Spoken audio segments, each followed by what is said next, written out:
आज हम श्री गंग ग्वाल जी के चरित्र का स्मरण कर रहे हैं। बड़ा अद्भुत चरित्र है भक्तमाल जी का, श्री गंग ग्वाल जी का। यह अपने आप में एक ऐसा विलक्षण चरित्र है। इस चरित्र में एक साथ दो रसों का वर्णन है। एक तो सख्य रस और दूसरा माधुर्य रस। श्री गंग ग्वाल जी महाराज ने जहां ठाकुर जी के अनुपम अद्भुत सख्य रस का अनुभव किया, उनकी ग्वाल लीला, छाक लीला, गोचारण लीला का अनुभव किया, वहीं निकुंज में श्री श्यामाजू की प्राण सहचरी बनकर के श्री युगल की नित्य रस केली का आस्वादन किया। तो यह एक अपने आप में बड़ी विलक्षण बात है कि सख्य रस और माधुरी रस, माने सख्य रस तो जानते मित्रता का भाव, सखा का भाव, और माधुरी में ठाकुर जी के प्रति कांत भाव। तो दोनों भावों की एक साथ सिद्ध उपासना करना, यह इनके चरित्र का वैशिष्ट्य है। बड़ा अद्भुत चरित्र है श्री गंग ग्वाल जी महाराज का, अद्भुत चरित्र है। श्री गंग ग्वाल जी भगवान श्याम सुंदर श्री कृष्ण के प्राण प्यारे सखा थे। आपकी मति अत्यंत गंभीर थी। निरंतर सत्य में स्थित रह करके श्री गंग ग्वाल जी निरंतर वृंदावन की जो रसोपासना है, नित्य विहार की उपासना है, उस उपासना के रस में भी निरंतर डूबे रहते थे।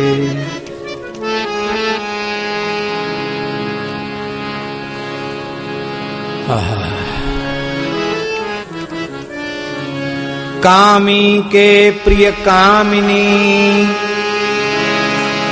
लोभी के प्रिय दाम, ऐसे भगवत रसिक के प्रिय श्री श्यामा श्याम।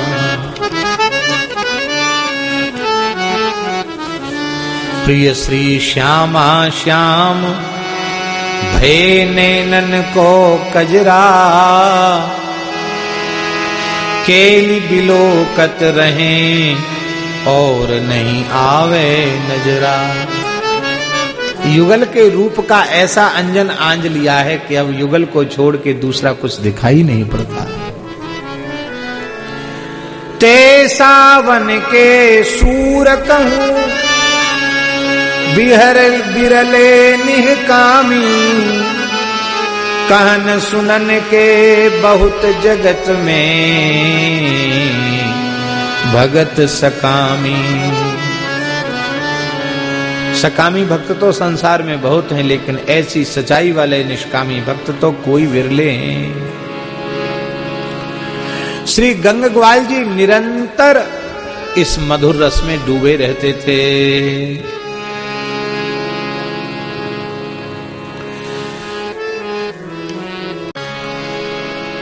तारस में नित मगन असद आलापन करई, ब्रजवास आस ब्रजनाथ गुरु, भक्त चरण रज अनन गति, सखा श्याम मन भाव तो, गंग ग्वाल गंभीर मति। ब्रजवास, निरंतर ब्रजवास किया आपने, अंतिम क्षण तक ब्रजवास किया। ब्रज को छोड़ करके बाहर नहीं गए, ब्रज में वास किया और ब्रजवास की ही आस की, क्योंकि आशा जाकी जहां बसी तहां ताही को बास।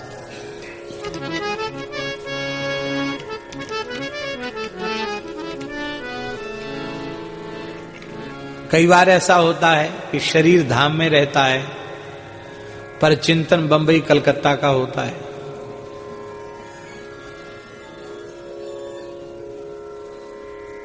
यह बहुत उत्तम नहीं है। शरीर का प्रारब्ध अन्यत्र कहीं रहे और वृत्ति वृंदावन में रमण करे, ये उत्तम है। और सर्वोत्तम यह है कि शरीर भी ब्रज में रहे और तन मन प्राण की वृत्ति भी ब्रज में ही रहे। ये सर्वोत्तम।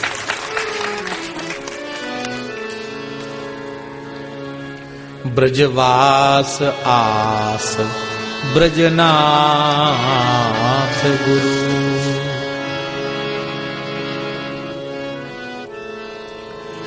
अरे मन वृंदा विपिन निहार, विपिन राज सीमा के बाहर हरिहू को न निहार। यद्यपि मिले कोटि चिंतामणि, तदपि न हाथ पसार। जय श्री भट्ट धूल धूसर तन, यह आशा उधार। हरे मन वृंदा विपिन निहार। वृंदावन से बाहर वृत्ति न जाए। गंग ग्वाल जी ऐसे ही हुए। वृंदावन से बाहर आपकी वृत्ति नहीं जाती, निरंतर ब्रज में ही आप रमण करते रहते। ब्रजवास आस ब्रजनाथ गुरु, ब्रजनाथ ब्रज जीवन धन श्याम सुंदर, राधा श्याम सुंदर यही ब्रजनाथ हैं। ब्रजवास की आस और ब्रजवास करते हुए ब्रजनाथ की आस, और गुरु सदगुरु की सेवा की इच्छा। सदगुरु पादाश्रय भक्त चरण रज अनन गति। ब्रजवास करते हुए संतों की रसिकों की चरण रज को धारण करना, धारण ही नहीं करना, उसी को अपनी अनन्य गति मानना। ब्रजवास की पद्धति से ब्रजवास करना। गंग ग्वाल जी, इनके संबंध में वर्णन मिलता है भक्त दामगुण चित्रणी में कि आप गुजर गौड़ ब्राह्मण थे। संत सेवा में आपकी बड़ी भारी निष्ठा थी, बड़ा अनुराग था। घर में ठाकुर जी की दया से किसी चीज की कमी नहीं थी, खूब समृद्धि थी घर में। बड़े भाई घर के मुखिया थे और एक गंग ग्वाल जी, ये तो अपना प्रेम से बस भजन करते, सत्संग करते, और कोई साधुओं की जमात दिखाई पड़ती तो घर ले आते, चलो महाराज भोजन कर लो। इनके बड़े भाई बड़े परेशान, कमाता धमाता कुछ नहीं, ठलुआ आदमी, खाली कीर्तन में चला जाता। कहाँ गए थे? बोले सत्संग में। कहाँ गए थे? बोले कीर्तन में। और एक नई आफत और एक, कहां से साधुओं को बटोर लाता कि चलो भोजन करो। अरे कमा के धर जाए तो बात अलग है, कमाना धमाना कुछ नहीं, खाली खर्च करना। भाई ने अनेक बार समझाया गंग ग्वाल जी को, गए देख तू अपनी आदत छोड़, लेकिन ये ने कहां ये अभ्यास छूटे इनका। एक दिन एक बड़ी जमात इनको मिल गई, ले आए घर में, भगा दिया घर के लोगों ने कि नहीं नहीं यहां कुछ नहीं है। दरबज्जे से साधुओं को वापस कर दिया। आपने नेत्रों के इशारे से कहा कि आप बाहर गांव के बैठो बगीचा में, हम आते अभी आए। महात्मा तो संत सुखी विचरंत मही, सम्मान निरादर आदर ही सब संत सुखी विचरण, उनको अपमान सम्मान से क्या लेना देना। ठाकुर जी को भोग लगाना था, साधु तो चले गए। आपने घर में राशन पानी की चोरी की और चोरी करके महाराज साधुओं के पास दे आए। चकाचक रसोई बनी। अब महात्मा क्या जाने कि चोरी करके घर से लाया। रसोई बनी, भोग लगा। अब भाई साहब को पता चल गया कि जमात तो खा पी के गई और ये चोरी करके ले गया सामान। जब घर पे पार नहीं पड़ी तो चोरी करके ले गया। तो भाई साहब ने उठाई लाठी, बोले आज तुझे जीवित नहीं छोड़ूंगा, कंटक काट ही दूंगा। लाठी लेके पीछे पड़े, आप भागने लगे। बड़े भाई पिता के समान होते, उनके सामने लड़ना भिड़ना अच्छा नहीं, बड़े भाई की अदब करना चाहिए। इसलिए आप भगे वहां से। भागे तो इतनी तेजी से भागे कि भाई बेचारा पकड़ ना पाया, भाग गए। और डर इतने गए अपने बड़े भाई से कि ये बड़ा भाई हमको जीवित छोड़ेगा नहीं, तो मर जाना ही ठीक है। और कुआं में कूद गए, गहरा कुआं था उसमें कूद गए। जैसे कुआं में कूदे, आज इनकी निस्वार्थ संत सेवा की निष्ठा को देख के ठाकुर जी रीझ गए। ठाकुर जी ने कूप के मध्य में ही प्रकट होकर आपको गोद में ले लिया, आपको छाती से लगाया। और महाराज ठाकुर जी के साथ 3 प्रहर तक कुआं में ही रहे। कितने प्रहर तक? 3 प्रहर माने 8 ती कितना होता है? 24 नहीं 4 तिया 12 घंटे। 12 घंटे जो है वो ठाकुर जी के साथ रहे कुआं में। और ठाकुर जी में लगे, फिर क्या कहना। अब भाई तो आखिर तो भाई था ही। सब खोज पड़ गई, कहां गया, सब छान लिया, कहीं मिले नहीं। कुआं में कूद गया, कैसे मिले? 12 घंटे बाद ठाकुर जी ने कहा कि तुम्हारे लिए लोग बहुत व्याकुल हैं, और देखो यहाँ कुआं तक भी आने वाले हैं, अब हम जा रहे हैं, तुमको बाहर निकालते हैं। ठाकुर जी ने उछाल दिया बाहर, कुआं से बाहर आ गया। कहीं खरोंच भी नहीं आई थी। भाई का क्रोध शांत हो चुका था। आपने भाई के चरणों में प्रणाम किया। वो कहा कि आप बड़े हो, आप चाहे भले ही मारो पीटो, पर हम तो आपके हैं। बड़े भाई ने कहा, वो हमारा गुस्सा ठंडा हो गया और अब चलो घर में रहो। बोले नहीं, अब घर में नहीं रहेंगे। आपने कृपा कर दी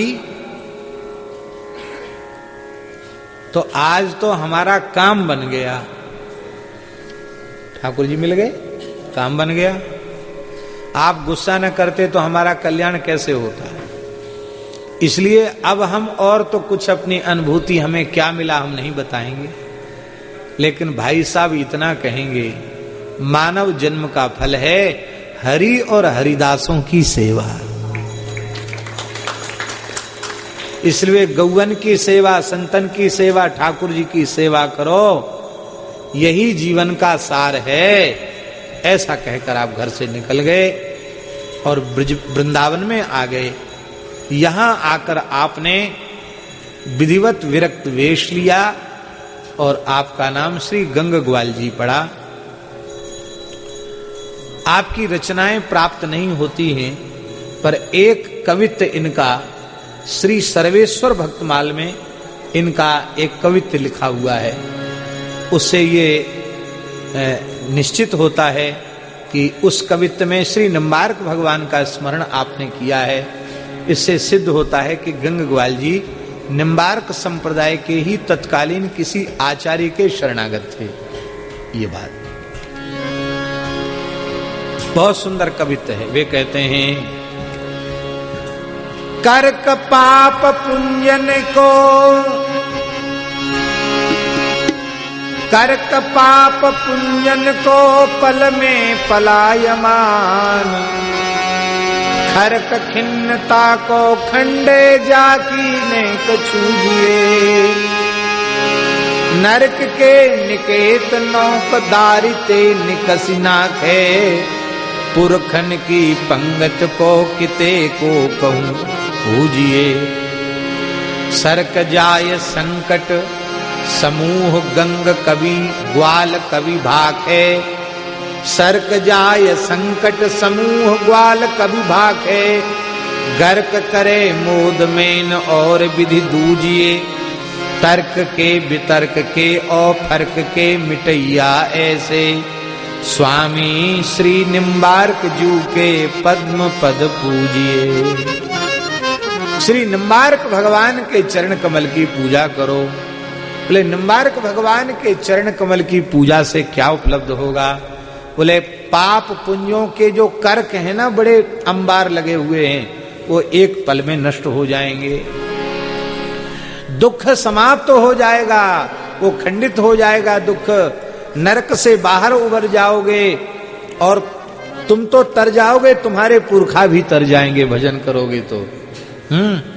और संकट समूह सरक जाएगा और आनंद में जीवन भर जाएगा। तर्क वितर्क और फर्क सब खत्म हो जाएगा। यदि तुमने श्री निम्बार्क भगवान के चरणों का आश्रय लिया तो तुम्हारा जीवन सफल हो जाएगा। ऐसा एक कवित्व सर्वेश्वर भक्तमाल में आपका लिखा हुआ है। ये भक्त कवि भी थे। इनकी एक रचना भले ही प्राप्त भई है, पर इनकी अनेकों रचनाएं होंगी। हम अपनी विरासतों को खुद सुरक्षित नहीं रख पाए। अनेक वाणियां लुप्त हो गईं और अनेक वाणियां आज भी छपाई के युग में भी अनेक वाणियां लुप्त हो रही। इसलिए बचे खुचे साहित्य का शोध भी करना चाहिए और उनको प्रकाशित करके उन्हें सुरक्षित करना चाहिए। ये बहुत बड़ी साहित्य की सेवा, साहित्य की सुरक्षा, यह एक बहुत बड़ी सेवा है, बहुत बड़ी सेवा।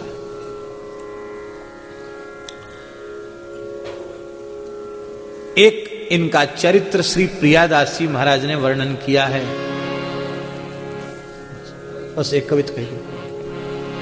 पृथ्वीपति आयो वृंदावन मन चाह भई, सारंग सुनावे को जोरावरी आए। बल्लभहु संग सुर भरत ही रायो छायो रंग, अति ही रिझायो दृग असुआ भाए। ठाणो कर जोर विनय करी पैन धरी हिये, जिये ब्रज भूमि ही सो बचन सुनाए हैं। कैद करी साथ लिए दिल्ली ते छुटाए दिए, हरिदास दूंवर ने आए प्राण पाए हैं। शहंशाह जहां पनाह अकबर अपने लाव लश्कर के सहित दिल्ली से फतेहपुर सीकरी की ओर जा रहे थे। मार्ग में ब्रज आता है। ब्रज में पड़ाव पड़ा अकबर का, तो अकबर संगीत के बड़े प्रेमी था अकबर। तो अकबर ने अपने सेवकों को कहा, तानसेन जी को कहा कि तानसेन आप बड़े गवैया हैं, गवैयों को गवैयों का परिचय प्राप्त रहता है, तो ब्रज में कोई श्रेष्ठ गवैया हो तो मैं सारंग राग सुनना चाहता हूं। अब यहां प्रश्न है कि अकबर ने तानसेन से ही सारंग राग क्यों नहीं सुन लिया? गवैया तो संग में। उसके दो भाव, तुम्हारा तो रोज सुनते हैं, किसी नए कलाकार को सुनवाओ, एक बात। दूसरी बात यह है कि एक जब स्वामी श्री हरिदास जी का दर्शन शाहनशाह अकबर को हुआ और जानबूझ करके तानसेन ने गाने में एक मात्रा की अथवा किसी एक स्वर की गड़बड़ी जान कर दी, और बार बार स्वामी जी समझाते फिर भी थोड़ा जान के गलती कर देता, तब हाथ जोड़ के तानसेन ने कहा कि हम भूल रहे हैं, आप कृपा करके इसको थोड़ा सा बता दीजिए। तो आपने गाया तो बादशाह तो खवास बन के आया था तानपूरा लेकर के तानसेन का, उसके रोम रोम खिल गया, वाह वाह वाह वाह। एकांत में जाकर पूछा, तानसेन तुम भी कोई सामान्य हस्ती नहीं, बहुत बड़े गवैया हो, लेकिन ऐसा करंट नहीं है तुम्हारी आवाज में, इतना भाव नहीं है। हमारा तो लगता था छाती फट जाएगी, रोम रोम खिल गया, कैसा स्वर है। तो उन्हीं गुरुजी से तुमने सीखा, पर इतना बढ़िया क्यों नहीं गाते जैसा तुम्हारे गुरुजी ने गाया? तानसेन ने कहा, हुजूर यदि गुस्ताखी माफ हो तो मैं अर्ज करूं आपके कदमों में कुछ। हाँ बोलो, माफ है गुस्ताखी, बोलो क्या कहना चाहते हो? अकबर ने कहा, हुजूर मैं नाचीज एक हाड़ मांस के मिट्टी के पुतले जिसने अपने को बादशाह मान रखा है, उसको खुश करने के लिए गाता हूं। और मेरे गुरुजी अनंत कोट ब्रह्मांडों के भी बादशाह हैं, श्री बांके बिहारी लाल को रिझाने के लिए गाते हैं। तो कहां मैं एक मनुष्य को रिझाने के लिए गाता हूं और कहां वो ठाकुर को रिझाने के लिए गाते हैं, मैं उनकी बराबरी भला कैसे कर सकता हूं? हाँ, ये बात तुमने ठीक कही, हमारे तुम्हारे में उनमें बहुत अंतर है। तो आज किसी संत की वाणी से उसे सारंग राग सुनना था। तानसेन ने कहा, गवैया तो बहुत ऊंचे हैं पर उनका मिलना बड़ा कठिन है। क्या है? बोले उनका नाम है श्री गंगग्वाल जी। संपूर्ण राग रागनी उन्हें सिद्ध हैं, पर सारंग राग उनका मुख्य राग है। किसी किसी को एक राग बहुत प्रिय हो जाता है, उसका स्वर दिमाग में ऐसा बैठ जाता है कि जब देखो तो वही आ जाएगा। तो सारंग सिद्ध है उनको, जैसे नरसिंह जी को केदारा, इनको सारंग, श्री गोविंद सखा को भैरव, किसी को भैरवी, इस तरह से अलग अलग इनको राग सिद्ध रहे। तो सारंग राग सिद्ध था गंगग्वाल जी को, उनको बुलाया जाए। तो जैसे ही बुलाने के लिए व्यक्ति भेजा तो उन्होंने मना कर दिया, बोले नहीं, हम गाते हैं ठाकुर जी के लिए गाते हैं, बादशाह को सुना, हमको चाहिए थोड़ी बादशाह से, हम नहीं सुनाते बादशाह को। अंत में जब आग्रह द्वारा बादशाह का आया, तब आपने मन में विचार किया कि नहीं मानेंगे तो यहां कुछ उपद्रव करेगा ये, क्योंकि राजा जोगी अग्निजल इनकी उल्टी रीत, परशुराम बच के रहो थोड़ी कीजिए प्रीत, कहीं इसकी खोपड़ी बिगड़ गई है तो आखिर बादशाह पता नहीं क्या करेगा, तो अशांति होगी। इसलिए मन में विचार के, एक बल्लभ जी नाम के गवैया और थे, वो बहुत अच्छे मृदंग बजाते थे। कहा भैया ठीक है, सुनाना है तो बिना संगत के कैसे सुनाया जाएगा, चलो सुनाते। जमुना किनारे अकबर बादशाह बैठे थे, तो यमुना जी साक्षात प्रिया प्रीतम का स्वरूप हैं, ऐसा मानकर यमुना जी की ओर मुख करके आप बैठ गए और आपने सारंग राग गाया। बल्लभ जी ने संगत की आपके साथ, ऐसा सारंग गाया, ऐसा सारंग गाया कि बादशाह तो निहाल हो गया। बोला तानसेन, ये तो एक ऐसी विचित्र चीज है, ऐसी अव्वल दर्जे की चीज है कि ये तो धरती का स्वर हो ही नहीं सकता, और अब तो मैं इसे छोड़ूंगा नहीं, इस संत को ले चलो साथ में दरबार में। चलो साथ। बल्लभ जी बोले ये तो संभव नहीं, हम तो वृंदावन छोड़ के नहीं जाते हैं। तो गंगग्वाल जी और बल्लभ जी दोनों को बादशाह ने गिरफ्तार कर लिया। तो सीधे सीधे नहीं चलोगे, टेढ़े टेढ़े तो चलोगे। और लौट गया दिल्ली, बोले दिल्ली रखेंगे तुमको, गवाएंगे रोज, चलो। पहले तो बहुत कहा कि जो चाहो सो ले लो, पर बोले नहीं हमको चाहिए कुछ नहीं, हम तो पक्कड़ हैं, हमको क्या चाहिए। मधुकरी मांग के पाले थे, भजन करते, हमको चाहिए क्या। पर वहां जाकर कठोर कारागार में गंगग्वाल जी को और ब्रज बल्लभ जी को डाल दिया। पर इन दोनों महानुभावों ने ब्रज के वियोग में अन्न जल ग्रहण नहीं किया, भूखे प्यासे रह गए। 2-3 दिन हो गए, बादशाह को खबर मिली, बोले इनको यमुना जी ले जाओ। तो यमुना जी ले गए। तो यमुना जी में आपने स्नान किया, वहां जलपान किया, फिर आ गए और कुछ भी ग्रहण नहीं किया, जल पिया यमुना जी का। अब इनको यमुना स्नान के लिए सिपाही लोग ले जाते, बाकी किसी से कुछ बोलते नहीं और कुछ खाते पीते नहीं। उस समय राजस्थान के नरेश भगवान दास जी तूमर, वे भी बादशाह के यहाँ गए हुए थे। वो भी बड़े गवैया थे, भगवान दास जी बड़े भक्त थे, उनका चरित्र भी भक्तमाल में आया है। बसन बड़े कुंती बधू त्यों तूंवर भगवान के, भगवान दास जी तूंवर। तो उन्होंने देखा, पहचान लिया, बोले गंगग्वाल जी आप यहाँ कैसे। उन्होंने कहा आत्मनो मुख दोषेण बध्यंते शुकसारी का, ये तोता मैना अपना मीठा बोलने के गुण से बंध जाते हैं, हम भी इस गायन के गुण के कारण वृंदावन छूट गया और कारागार में आनंद ले रहे हैं, इस समय जेल की हवा खा रहे हैं। तब कैसे मुक्ति हो। बोले भैया ये तो संसारी कारागार है, या तो भगवान छुड़ा में या भक्त छुड़ा में, आप भगवान के भक्त हो, आपकी दया हो जाए तो हम छूट सकते हैं। तब भगवान दास तूमर तो वे अधीनस्थ राजा थे ही, क्योंकि बादशाह अकबर था। अकबर के पास गए और उन्होंने बड़े प्रेम से समझाया कि देखो गवैया से हट करके आप कुछ नहीं सुन सकते हो। अब देखिए आप बहुत उच्च कोटि के कलाकार हैं और ये विद्या कला श्री ठाकुर जी की दी हुई है, गुरुओं की कृपा से मिली है, अहंकार करने के लिए नहीं मिली है। आपका कभी मन न हो तो आप गा सकते हैं, अब मन ना हो तो बजा सकते हैं? चाहे जितना बड़ा कलाकार हो, यदि उसका मन खराब हो गया तो अब कुछ नहीं गा सकता। कुछ का कुछ गा देगा, अब कुछ का कुछ बजा भी देगा, मन ही नहीं है। तो राग रसोई पागड़ी बदत बंदत बन जाए, ये हमेशा नहीं बनते, कभी कभी बन जाता है। तो जिन्हें आप इतनी पीड़ा पहुंचा रहे हो, उनसे आप गवा पाओगे? वो मरते मर जाएंगे पर तुम्हें नहीं सुनाएंगे।